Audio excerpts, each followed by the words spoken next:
ሰላም ጤና ይስጥልኝ ውድ የዩቲዩብ ቤተሰቦቼ ሰበርና ትኩስ መረጃዎች በየሰዓቱ እንዲደርሷችሁ ቻናሉን ሰብስክራይብ ማድረግና ቪዲዮዎችን ላይክ በማድረግ ጀምሩ። ሰላም ውድ ተመልካቾች፣ የአሜሪካና የኢራን ጦርነት ተባብሶ መቀጠሉ ተሰምቷል።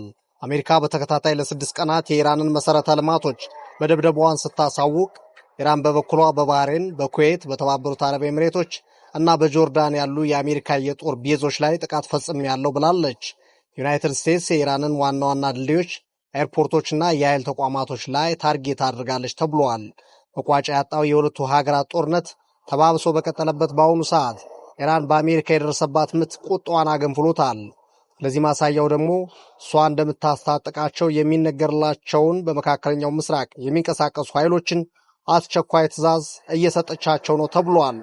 ከነዚህ ውስጥ አንዱ የሆነውንና በየመን የሚንቀሳቀሰውን ሁቲ የተሰኘውን አማጺ ቡድን ቀይ ባህርን እንዲዘጋ ከኢራን ቀጭን ትዕዛዝ ተላልፎለታል።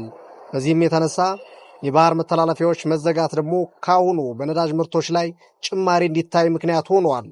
ጊዜው ዓለም በተለያዩ ሰው ሰራሽ ጦርነቶች የምትታመስበት ወቅት ሆኗል።